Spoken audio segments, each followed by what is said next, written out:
Universiti Malaysia Kelantan UMK dengan kerjasama Koperasi Universiti Malaysia Kelantan Berhad, KUMKB dan Drag Dolphin Club DDC Event Management membangunkan Litar Drag Kelantan sekaligus menjadikan universiti awam pertama membangunkan litar perlombaan drag dan drift di Kelantan. Pembukaan rasmi Litar Drag yang terletak di Mukim Mujur Bacok dan berhadapan Masjid Sultan Ibrahim telah berlangsung pada 6 hingga 8 November 2025 turut diserikan dengan perhimpunan lebih 180 buah kereta dan 140 buah motosikal dari pelbagai kategori termasuk turbo, 4x4, 125cc, 150cc dan RXZ. Majlis Makan Malam Suar Gemilang UMK bersempena Istiadat Convocation Universiti Malaysia Kelantan kali ke-15 telah berlangsung di Grand Renai Hotel, Kota Baru, Kelantan. Majlis ini adalah acara rasmi yang meraihkan graduan terbaik sepanjang pengajar mereka yang menyerlah dari aspek akademik, kokurikulum, kepimpinan, inovasi dan sahsiah. Seramai 16 orang pelajar yang menerima anugerah kecemerlangan akademik dan seramai 15 orang pelajar daripada pelbagai fakulti dan program menerima anugerah kecemerlangan akademik tajaan industri.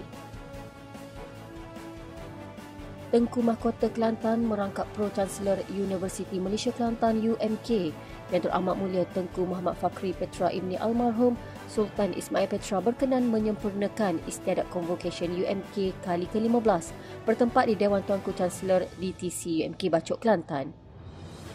Yang Teramat Mulia Tengku Muhammad Fakhri Petra menyeru semua pihak sentiasa beriltizam untuk terus memartabatkan UMK sebagai sebuah universiti berteraskan keusahawanan melalui perancangan sistematik, plan tindakan dan pelaksanaan strategik yang ampuh setelah hampir 2 dekad penubuhannya.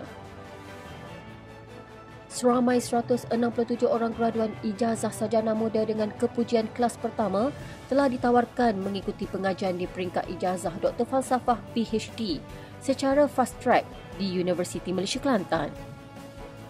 Tawaran ini adalah sebahagian usaha universiti untuk menyediakan bakat masa depan negara dengan menawarkan tempat kepada pelajar ijazah sarjana muda kelas pertama.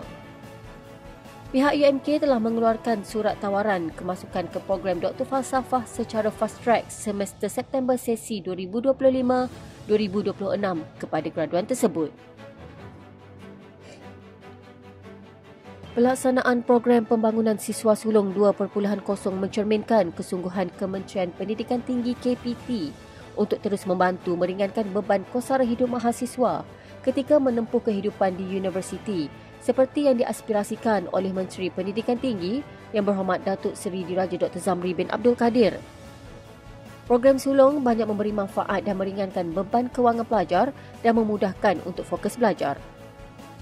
Inisiatif ini diambil oleh bahagian kebajikan dan tata tertib pelajar, Pejabat Hak Ehwal Pelajar dan Alumni serta kerjasama Maybank Islamik Berhad melalui pengecualian yuran, bantuan penginapan, allowance sokongan dan bimbingan akademik sepanjang pengajian.